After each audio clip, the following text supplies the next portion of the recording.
Welcome to episode 60 of the Brainy Business, understanding the psychology of why people buy. Today's episode is all about surprise and delight. Ready? Let's get started.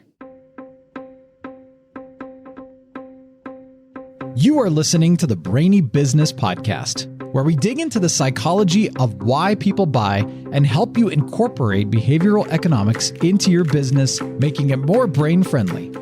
Now here's your host, Melina Palmer. Hello, everyone. My name is Melina Palmer, and I want to welcome you to the Brainy Business Podcast.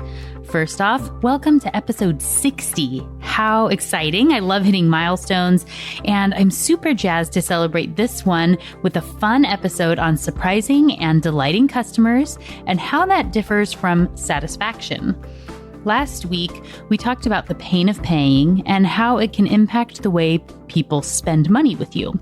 It's quite possibly one of my favorite episodes to date. I really enjoyed digging through the research on that one, and I think the most telling study for you was the AOL example, where they expected the usage to follow a logical pattern when switching to an unlimited plan, but didn't realize how the little clock in the corner was constraining usage. So when it went away, customer time online quadrupled almost immediately.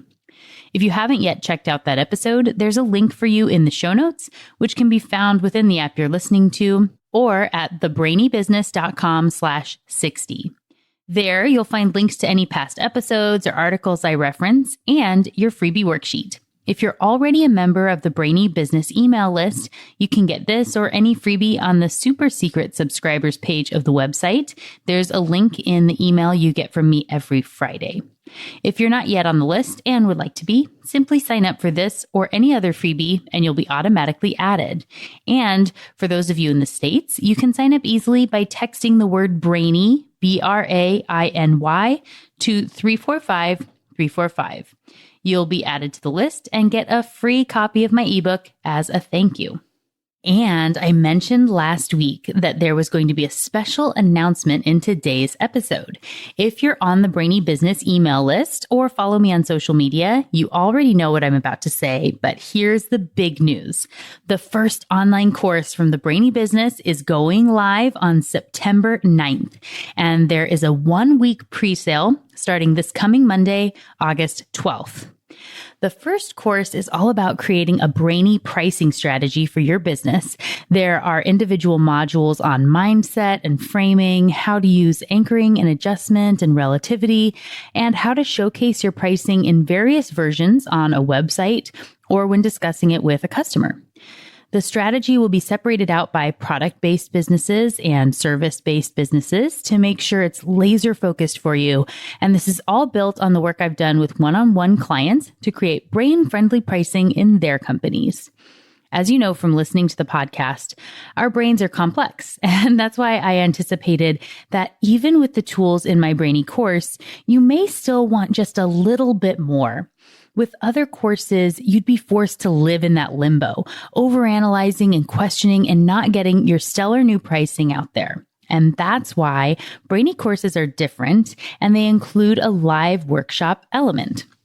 When you buy your course, you're also eligible to take part in a half-day workshop that fits your schedule. During that Zoom session, you get 30 minutes to show me your pricing, get my tips live, and you get to learn from the tips and advice of all the other attendees. We're starting with 2 half-day workshops in October with a limit of 6 attendees each. Go to thebrainybusiness.com and click on courses for more details and to claim your spot. If you're listening to this episode before August 12th, you'll want to get added to the wait list so you can get your course and claim your workshop seat a full 30 minutes before it's open to the public. If you're listening after August 12th, go grab your course at the presale price before it goes up at noon Pacific time on August 19th. And if you're listening after that, you should still go to thebrainybusiness.com and click on courses to get yours because it's a steal even at full price. Pricing work one-on-one with me typically starts at $1,500, which is a great investment in a business and can easily pay for itself. The regular price for the course with a seat at the workshop is $798, which is a great deal. But during the presale, it's only $499, which is amazing. That's the same as a single 1-hour strategy session, and you get the 10-module course and a half-day workshop. It's crazy and definitely priced to make it easy for everyone to say yes. There is also an option to just get the course if you prefer. Full price for that is $399, and it's discounted 50% off down to only $199 during the presale. It's super awesome. I'm so excited and proud of this course, and I know you'll love it too. Again, all the details and your opportunity to sign up are at thebrainybusiness.com, and just click on courses.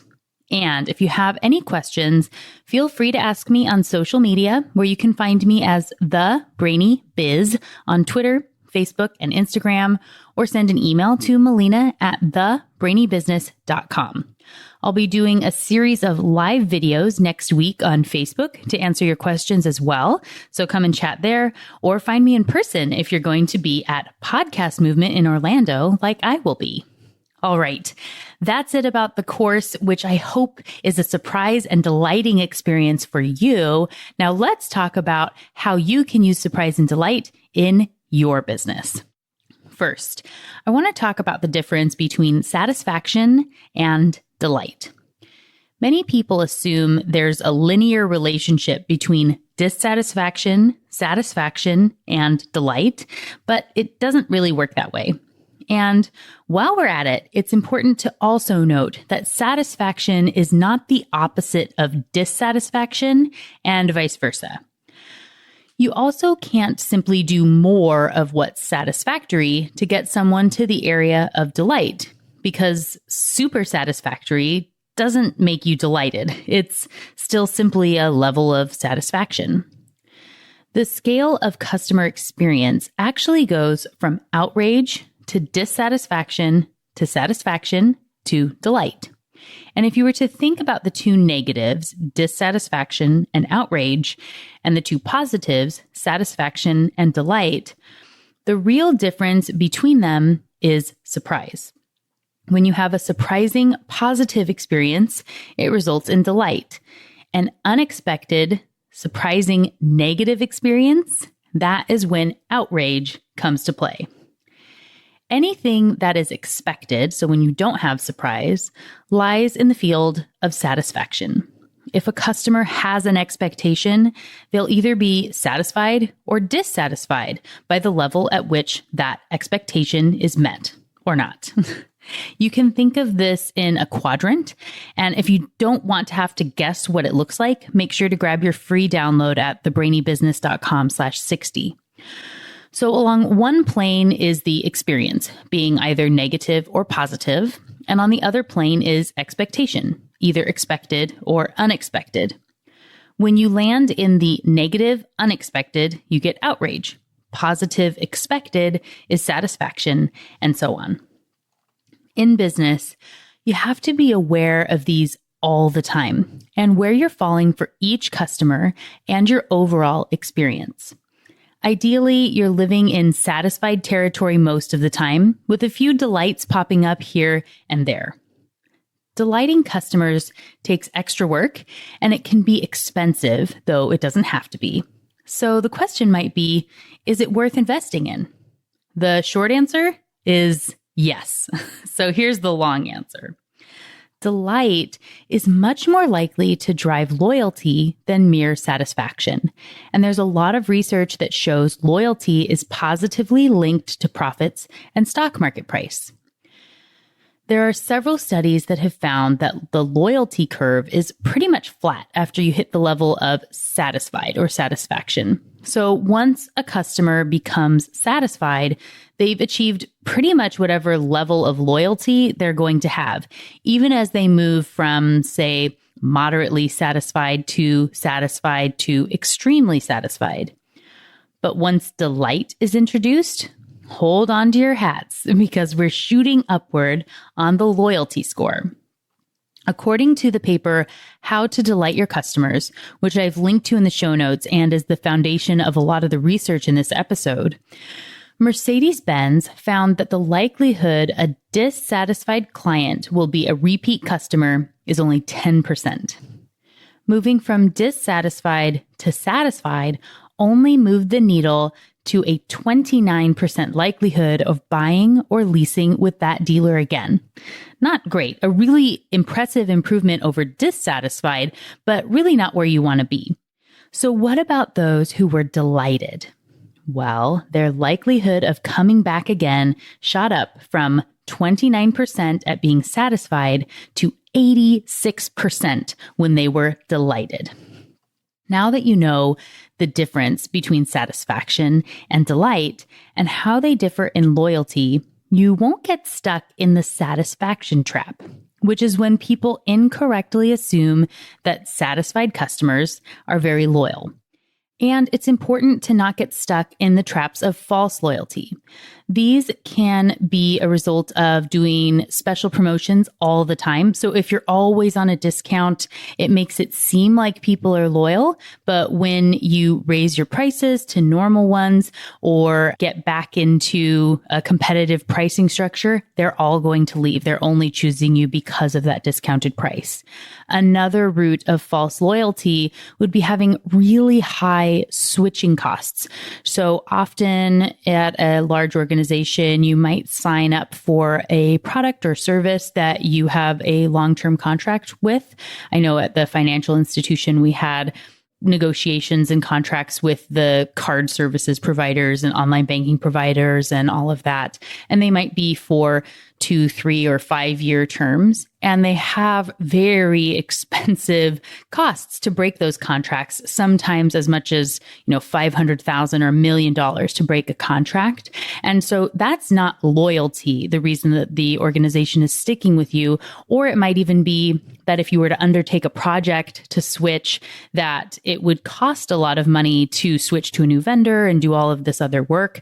And that might feel like loyalty for the business, but on the side of the organization that's buying from them, it's just because you feel like you're stuck and you don't actually like using them. And that's not real loyalty. That's not what you want to build in your business. In contrast to those, real loyalty is rooted in customer delight. In addition, delightful experiences are much more likely to hit the emotional center of the brain, which, as you know from episode 48 on memory biases, that they're much more likely to be remembered when they're emotional. But remember that this holds true for the mirror of delight as well, which is outrage. This is why negative surprises can be held in a customer's memory bank for what feels like eternity. So, be careful when using surprise and make sure it's associated with positive experiences. You may be wondering now, what is all that loyalty worth anyway? Does it really make that big of a difference? Well, one heavily cited study estimates that a 5% increase in loyalty from customers can increase profit anywhere from, are you ready for this? 25 to 85%.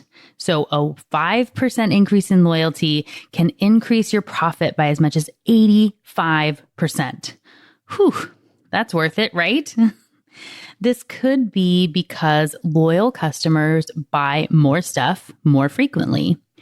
Or it could be because they talk about you a lot and word of mouth is great for business. A J.D. Power study found that while only 45% of satisfied customers would tell others about a company, 61% of delighted customers say they will. Some of them may share on social media or buy gifts for friends. This has been quantified to show that delighted and loyal customers can have a lifetime value equal to 11 regular customers, which is not too shabby. Whatever the reason behind it, loyalty is huge for businesses and delight is a big key to earning it. But don't worry, loyalty isn't the only awesome thing to come out of delighting customers. It can also result in lower costs in advertising, branding, and acquisition, as well as higher revenues per transaction per customer, lower defection rates, plus an increase in brand equity and an ability to withstand innovations by competitors that could drive a company with merely satisfied customers out of business. So, I'm guessing I've sold you on the benefits of surprising and delighting customers. But before we get into the examples, I want to make sure you know about some of the pitfalls and common mistakes that businesses can make in the area of trying to surprise and delight. The biggest issue is that there's no standard scale for measuring delight. There are some common words people might use in research studies, interviews, or when posting on social media, like exhilarated or thrilled. You could also ask for a time when someone was delighted, or if they had ever been delighted by their experience. The nice thing is, this word has the right level of emotion to it. So most people can evaluate it and understand it differently than being merely satisfied. And this happens on a baseline within the brain. So they don't have to be given a lot of extra context to think about delight versus satisfaction. So to show you how this works, I want you to think about the way these two questions would hit your brain if you were taking a survey. All right? First, were you satisfied with your experience at the bank last week? And next, did the team at the bank delight you during your visit last week? It's easy to brush off the first question and say, yeah, sure, or I guess so, and give a rating like you were satisfied 8 out of 10. But did they delight you is a very different thing. It doesn't fit into the standard rule of your subconscious brain, and it makes you think a little harder. Delighted, you say. I don't know if I would say I was delighted, which, as a side note, essentially means no, they were not. If someone was delighted in the way we're talking about here, that generates loyalty and referrals. They will know it instantly, and you can see it on their face or hear it in their voice. That's because satisfaction is more of a cognitive process. You have an expectation and it was met or not. Delight, or its mirror of outrage, are more emotional. They are the experiences you can't help but share with people, either in a rant or a gush of joy. Much of this is driven by the surprise factor.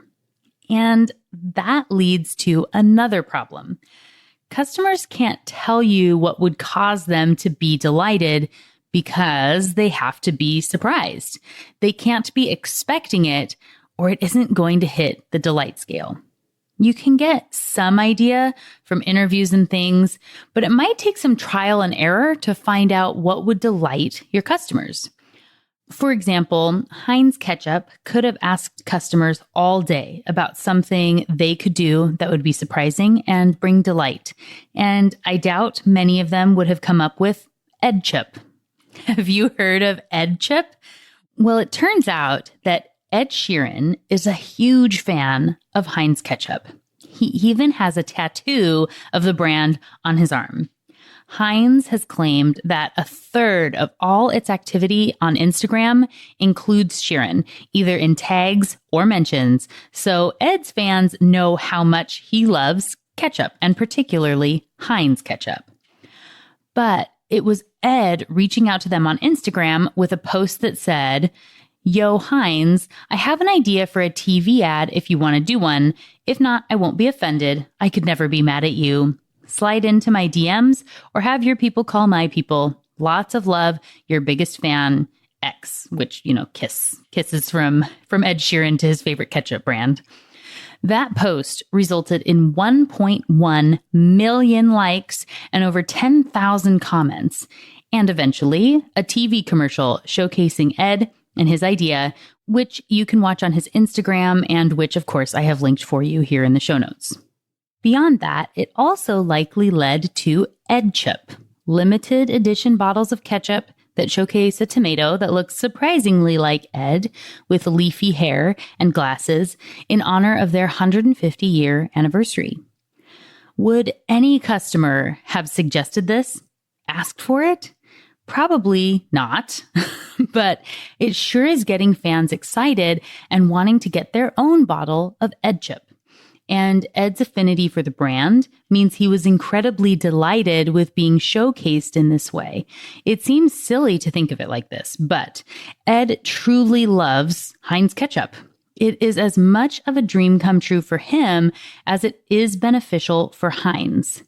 When he posted about his commercial on Instagram, he said, "It's happening, .. hashtag advert, hashtag dreams come true, hashtag believe, hashtag achieve." And when first posting a picture of the bottle of Ed Chip, he used a hashtag, the dream that keeps on giving. One of the reasons this works is because fans know it's authentic once they know the story. And for anyone that doesn't, it creates enough curiosity to make you want to learn more. No matter how you squeeze it, this was a great use of surprise and delight by Heinz. And interestingly, something that they probably wouldn't have thought up or even thought to ask Ed. They might have thought that it would be really expensive or that he wouldn't want to. But again, maybe they should have thought outside of the box or bottle, I suppose, to find new ways to delight a very influential customer. That's where influencers can come in on social media all the time now and working with brands. And so finding someone who's influential, who loves your brand, and finding a way to work with them can both delight that person and their following. As I said, consumers can't be expected to let you know what will delight them because at its core, they can't be expecting them. Several researchers have recommended asking these questions to get at the core of delight that would otherwise be hidden. You could ask, which associations does the customer make when using the product? Which problem, defects, complaints does the customer associate with the product's use? Which criteria does the customer take into consideration when buying the product? Which new features or services would better meet the expectations of the customer? What would the customer change in the product? These can be questions you can ask yourself and your team, that you ask customers, or that you do observational research to find out. See what they complain or rave about on social media, for example. Clearly, finding ways to delight can get expensive, even if you aren't hiring Ed Sheeran to be the star of your commercial and bottle. But you don't want to spend too much so that it becomes a bad investment. This is another time where it's very important to make sure you know your numbers so you can say for sure in advance it's worth the money you spend. The point of delighting is to increase loyalty and profits. You don't want to send out lavish surprise and delight gifts on a purchase that costs 1/10 of the value of the item being sent out regularly. It's not sustainable, so it's just a waste of money. The next pitfall is the peril of ever-changing expectations. You see, if your delights come standard, then they become expected. And essentially, you just raise the level of what your customers expect. Remember, surprise is key to delight. Once the element of surprise is gone, you're left with customers that are much more expensive to maintain at the satisfied level. Continually increasing expectations are a great way to price yourself out of being competitive. I know the thought or question of fairness is probably coming up for you right now. The worry that people will complain if someone else got something and they didn't. As with so many other areas of business, this is a framing issue. Let people know this response. The gift they're getting is a special circumstance to thank them for doing something out of the ordinary. This can build anticipation for others who want to get something special too, which is a good thing as it releases dopamine. If you remember, the dopamine release doubled when there was a 50-50 chance of the rat getting a treat versus a 100% chance of getting a treat. Increased dopamine in connection with your brand is a positive thing. So know that anticipation and surprise go hand in hand. And fair does not mean everyone gets the same thing every single time. The last pitfall to be aware of is assuming everyone has the same expectation. Different markets and types of customers will have different expectations, and what would be delightful to one person is merely satisfactory for someone else. This is building upon that last point, that you can't be equal for everyone because that wouldn't be delightful. Someone who has been a customer of yours for a decade will have a different level of expectation than someone who's trying your business for the first time. Zappos is known for upgrading people to free overnight shipping on first-time orders. So you expect to get your shoes in, say, 3 days, and they show up on your doorstep the next morning. I've actually had an experience where we ordered a pair of shoes at around 8 p.m. and they arrived before noon the next day. It was crazy and surprising, and it came at no extra cost. We were surprised and delighted and told people about it and remember it to this day. I've since ordered other things from Zappos, and often they arrive sooner than the expected delivery date, but not always. As a returning customer, I know this is a possibility, but I wouldn't be mad if the shoes didn't arrive before the expected date.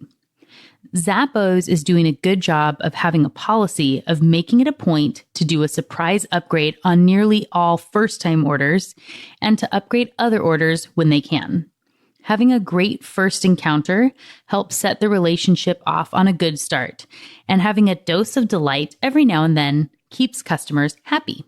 Note, this would not have the same effect if they upgraded the shipping during the ordering process. It's nice, sure, but it isn't the big surprise of having the shoes show up on your doorstep unexpectedly. So, now is the point where I give you a bunch of examples of how other businesses surprise and delight so you can think of how that ties into your business. One good thing is that it doesn't have to be crazy expensive or gigantic efforts to delight customers. Often, simply being courteous, showing empathy, and making an effort to understand the needs of the customer are enough to create a delightful experience. One study found that how employees responded to customer requests, simple courtesy, was the number one cited item that led to unforgettable and memorable experiences.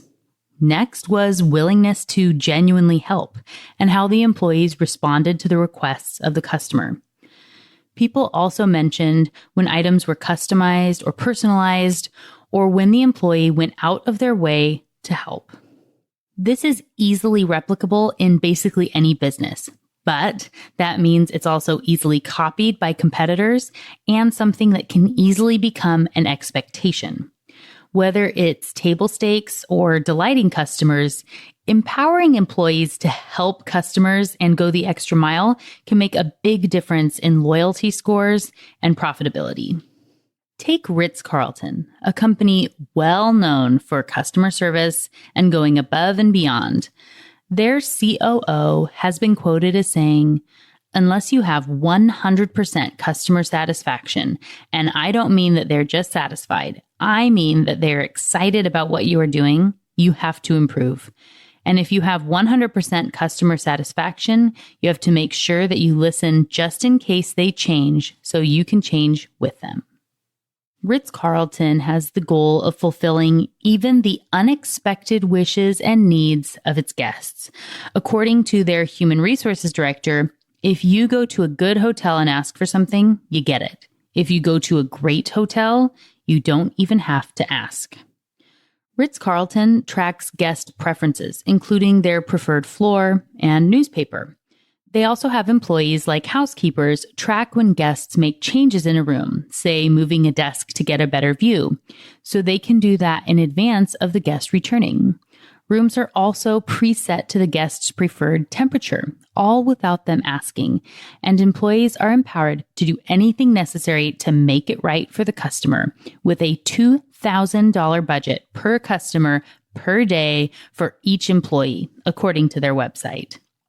As it says there, employee empowerment means being able to use my natural ability to create a lasting memory for guests or resolve a guest issue, and have the confidence that my company supports me 100% in my effort, explains a senior account executive at the Ritz-Carlton.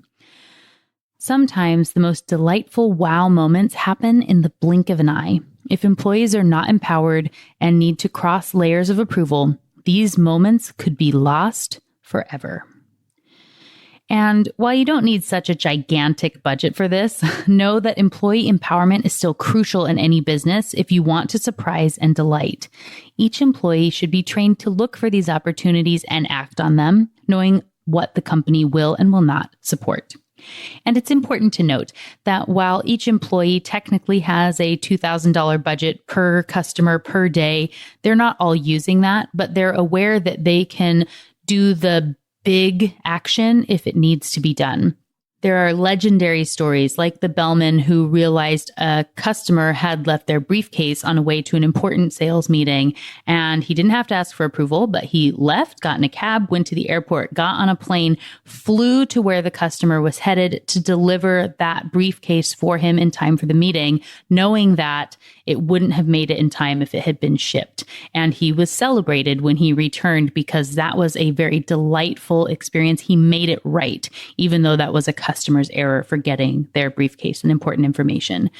There is also an example where a child left a favorite stuffed animal in a room, and the housekeeper, maid, or whomever went in and found it. But instead of just sending the animal home in a box, what they did is they took a bunch of pictures of, I believe his name was Jeffrey. So it was the stuffed animal, and they put him up in little scenes like he was out at the pool and he was getting a bath and he was doing all these other enjoyable things at the hotel, so that the child who was missing his toy was told that Jeffrey just was having a little bit of extra relaxation and was coming home soon and so excited to see him and tell him about his adventures. And they sent these series of photos of Jeffrey back to his owner, who was very delighted, and the family was delighted to get him back. And again, this was just going above and beyond in a simple action that they knew would be appreciated and supported. It didn't have to cost a lot of extra money, but it made a huge difference to the family. In other businesses, this could be as simple as changing the radio settings on a loaner car to match the customer's vehicle when it's brought in for repairs, or knowing that a client coming into your office for a meeting drinks chai tea lattes and having one waiting for them when they arrive.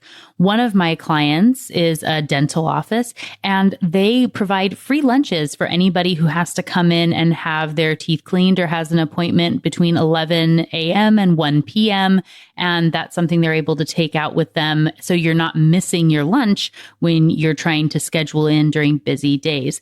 I also know of financial institutions that load up on Fridays or Tuesdays that they have a bunch of free pizzas for anybody who comes in to do a transaction between 4 and 6 p.m. All these things that you would be delighted to find that you don't have to go get dinner, or that you don't have to be extra late and miss lunch. These little things that can make a really big difference and help to delight your customers. A little thought and effort goes a long way in creating delight. You can also provide unanticipated value. The paper gives an example of JetBlue, which at the time of publication at least, had walk-up fares that were 60 to 70% lower than other airlines' full coach fares, but they still had new planes, leather seats, and direct TV programming at every seat before that was a more standard offering. And again, this goes to show how businesses always need to be watching the market to see what the status quo is and how expectations have changed to keep up with delight. You can also provide novelty and entertainment. Think of Disneyland or Disney World, and when you stay at one of their hotels, kids can be tucked in at night by a Disney character and have their own special check-in at some hotels. And while you know the characters are around the park, they change locations and times of day and aren't always in predictable places. So when you see one, it's exciting. It becomes surprising and a hunt for kids and adults to look for their favorite characters. It's also important to look at your omni-channel experience. So when someone does something on social media, is it tracked in a database so the person helping them in the store location will know? Or the person answering the phones in the call center? Or the person in marketing sending out their next promotional item? While I love Starbucks, I've always felt they have a bit of a misstep in this area.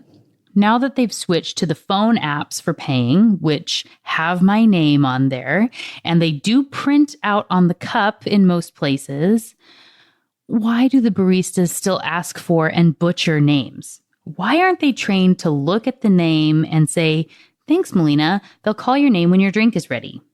And when I, as the customer, know they have a smart system that doesn't recommend the same star rewards for everyone, why can't I make a note that I have allergies and will never buy or order a breakfast sandwich or a treat with gluten in it?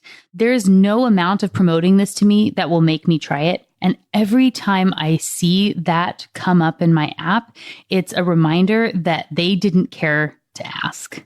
Yes, I know they have a gigantic database of customers and they can't customize everything, but wouldn't this be important to know? And wouldn't I feel thankful that they took the time to ask, to care about my well-being? It's a really serious thing to have allergies. So the answer is yes. This next example is one of my favorites, so I'm just going to read it verbatim from the paper, which again is linked for you in the show notes at thebrainybusiness.com/60. This is a really fantastic paper that is surprisingly easy to read with great charts and things. It's definitely worth checking out. And also you can get your freebie, which has different categories and areas for you to be looking at for surprise and delight. Anyway, this area of focus is to reposition the business to focus on delivering solutions instead of products and services. And their example is from King Arthur Flour. It says, King Arthur Flour sells bread machines with additional instructions, has a troubleshooter baker on call that can be reached via a toll-free phone number, and fully tests all items before placing them in its catalog for sale. According to its catalog, trust is earned, not given. We earn your trust the hard way by testing products and then testing them again and again. We drop timers, use metal utensils and nonstick pans, run gadgets through the dishwasher for days on end. We actually bake the recipes from the cookbooks we sell. We conduct yeast rise-offs and chocolate tastings, all so that we can stand behind the products in this catalog 100%. Customer delight at King Arthur comes from knowing that products purchased there actually work, as well as the assurance of being able to contact a baker for help. This is so smart. And it's kind of like the Butterball Turkey Hotline, which is live from November 1st through December 24th for those holiday cooking emergencies in the US and Canada. While the tradition started in 1981, they've been growing to meet the needs of home cooks in both English and Spanish. And these days, people can connect with the talk line through social media, live chat, texting, even Amazon Alexa. Great brand recognition for them. And while I haven't called myself, I'm guessing they don't confirm that you bought a Butterball turkey before they answer your questions. They genuinely want to help anyone who has a turkey cooking emergency to have a great holiday meal. And I bet those people who call and get assistance when they didn't defrost their turkey in time will remember the next time they purchase for a holiday that they want to buy Butterball. There are countless other ways that your company can implement surprise and delight for your customers. Again, they can be extravagant and having advertisements featuring celebrities who love your product, even when it's a pretty mundane one like ketchup, down to just being courteous and kind or sending gifts. I have had people send me small, really nice gifts that I didn't expect or ask for after being a guest on their podcast. I had someone buy me a money plant, which I have in my office. Interestingly, I had bought a friend a money plant a few years ago. She's a money coach. And there are things that you can just get and send to be kind that can make a really big difference and to show that you remember people, that you care about them. But before you run off and just start surprising and delighting at every turn, it's really important to make sure that this is built into the strategy of your business. Again, I talked about those pitfalls, and you don't want to fall victim to those and having either surprises and delights that are costing you more money than they're bringing in, or that aren't in alignment with your overall brand. So here are 7 organizational changes to consider so you can better deliver delight. First, Be aware of the need for organizational change to establish delight objectives. This isn't something to just approach willy-nilly. Also, you want to link your customer delight to bottom line benefits, like I said. Look at world-class customer satisfaction criteria. See what your competitors are doing, sure, but also look into diverse areas. Look at Ritz-Carlton, look and see what Apple's doing, what anyone else may be doing, whether they're in your area or not. Listen to customers to understand what's important to them, even if they're not saying it in a way that they're asking for you to do anything about it. Seeing what people either complain about or rave about, or what they comment on social media, or when they call you, when they're talking with friends, just observing how people engage in conversation. What do they celebrate in other brands, not just yours? That can really help you to see what you could be doing to surprise and delight without them having to explicitly tell you something, which would negate the whole deal. Empower your employees so that they can go the extra mile, which we talked about in that Ritz-Carlton example. Make measurement of customer delight and loyalty a priority. So again, if you're thinking about its bottom line benefits and you want to be increasing that, it's important to increase delight, to increase loyalty, to increase profitability. You need to make sure everyone knows it's important and to make measuring it important. Some companies go as far as linking raises and bonuses to customer satisfaction scores, or again, you might want to look at this as delight scores or ways that people are interacting with you or where you went above and beyond. For example, Enterprise Rent-A-Car does not allow field managers to get pay raises unless their satisfaction scores are at or above the company average. Again, I would challenge you to look at going beyond satisfaction and moving into delight. And remember, delight is not something you do one-off and hope for the best. It requires time and strategy, but as I've explained in this episode, it is absolutely worth it. It just feels good. People want to do business with you. And if you remember from the episode on reciprocity, when you give a little bit to people, they want to give back. And often that's in referrals, that's in doing more business with you, that's buying from you. For your business, think about what makes sense and aligns with your brand. If you sell candy, for example, maybe you could do a Willy Wonka-inspired golden ticket inside a few certain pieces that gives a special prize to purchasers. But resist the temptation to be able to track using codes and things like that, where people have to go redeem the prize. That makes it about you and not about them. Also, if you have customers coming into your location, you could give a bonus to a random purchaser each day. Or if you have a podcast, you can monitor your social media accounts and give people shout outs and link back to them even when they don't ask or expect it. Or you could send a little thank you gift at an unexpected time.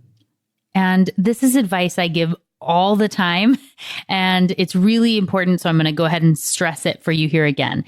If you want to send gifts to all your customers or clients to let them know you appreciate them, so you're going to build it into your strategy that once a year you send a big thank you gift, you may feel inclined to do this in November or December because it's the holidays and everyone does this and everyone expects to get stuff then, so you should not do this.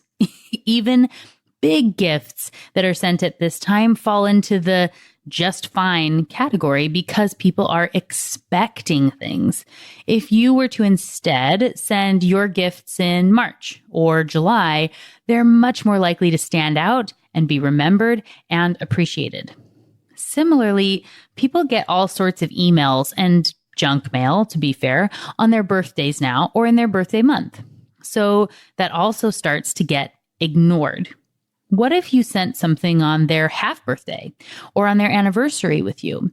It would show that you took a little bit of extra time and effort to notice something. Maybe you brought it to their attention. Maybe they didn't realize it was their half birthday today if they don't monitor that sort of thing. And it helps you to break through the clutter. Don't let hurting make you feel like you have to send stuff at the same time as everyone else. That's precisely why you should send something at another time, because no one else is. And wouldn't that be surprising and a delight? I hope you enjoyed this episode on surprise and delight and how you can use it in your business to increase loyalty, engagement, and profits, and to just have more fun. If you work in a space where you get to be thinking of ways to delight others, to help them to have better days, don't you think you and your employees would have more fun if you're thinking about ways to delight people and go the extra mile and just be a step above everybody else? It's just a win-win all the way around. I love this concept. So hopefully you do too. Before we close out the episode, I just want to remind you that the presale of the Brainy Business pricing course starts on Monday, August 12th, and those awesome discounts are only available for 1 week. The full 10-module course and a seat at one of the workshops is on sale for only $499, or if you prefer the course by itself, it's on sale for just $199. I talked about knowing your numbers earlier in the episode, and there is a module about that in the course. But just think about how having confidence in your pricing could help you sell more, and how quickly this course will pay for itself. It's totally worth the investment for pretty much any business. I would love to help you all increase your pricing confidence, which is why I created this course and packed it with value, making it easy for you to say yes. And if you know someone who's been struggling with pricing or who could use some confidence in this area, please do share the link with them. Anyone who signs up during that week qualifies. Just visit thebrainybusiness.com and click on courses. And if you have any questions, come find me on social media, where you can always find me as The Brainy Biz. I'll be doing a series of Facebook Lives next week to answer your questions. And just like that, episode 60 on surprise and delight is complete. Next week, we're going to dig into something a lot of you have been asking about: color theory. It's going to be so much fun. You won't want to miss it.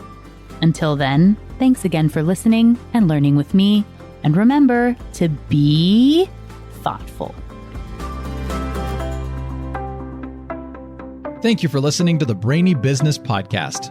Melina offers virtual strategy sessions, workshops, and other services to help businesses be more brain-friendly.